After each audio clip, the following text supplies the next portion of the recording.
Hey everyone, this is Rock from StationSky.com, and I wanted to start a little series. I'm not sure how far this will go or how many I'll do of these, but it's Bible cliches that people often get wrong, or they often misquote, or they often misinterpret. Little short videos. I'm just going to tackle little common sayings, right? First one is, judge not lest ye be judged, all right? This is in the book of Matthew. Judge not lest ye be judged is often shot out like a sniper rifle, right?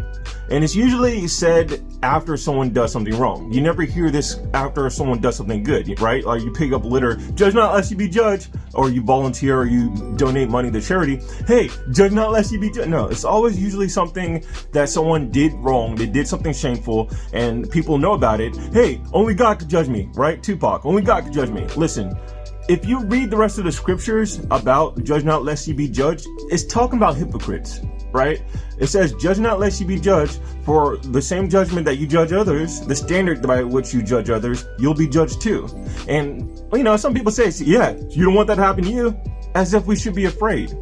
Ladies, that's talking about hypocrites. If you continue to read the scriptures, I have it up on the screen right here, it's talking about hypocrites. If you're living life by God's standards and you're preaching God's standards and you're telling people, hey, you know, in the kingdom of heaven, he's not going to accept idolaters and drunkards and homosexuals and adulterers and all you people who are engaged in the hookup culture, having sex outside of marriage, there's no place for that in the kingdom of heaven, right? And then you went, oh, judge not lest you be judged. You're right. You know, I fully intend on being judged by the same standard that I judge others. I like to use the school analogy, the homework analogy, right? If you busted your butt to do homework assignment that was issued to you, the next day when you come into class, you're not going to be afraid when the teacher says, hey, let's turn in your homework.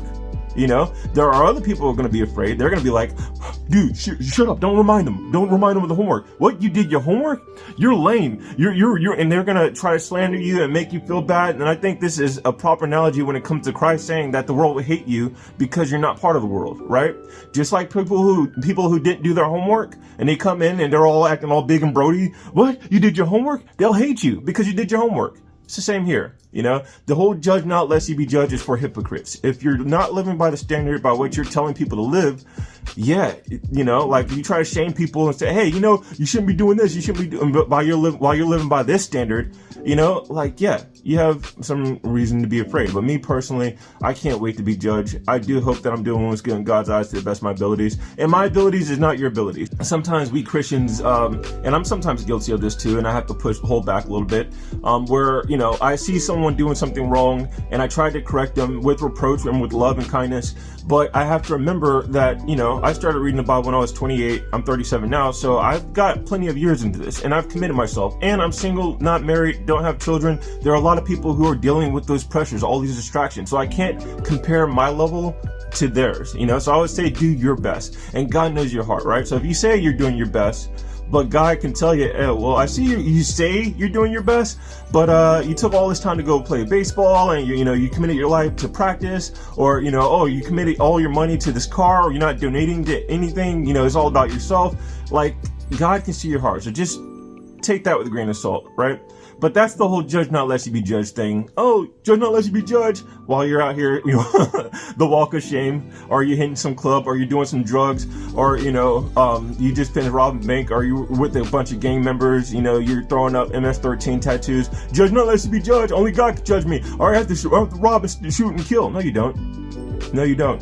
But what if I don't? Then my child's going to starve. There are other programs. There's a soup kitchen. There's other things you can do to avoid breaking God's law. That's why I'll end with this scripture. There's a scripture in Proverbs where it says, God, give me not money and riches, and give me not poverty. If I'm rich, then I tend to think to myself, I can do this without God. I can do this without you.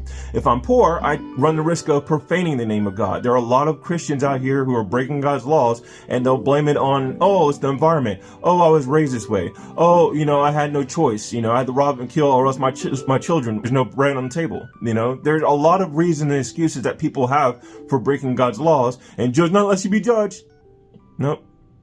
All right, let me know what you think.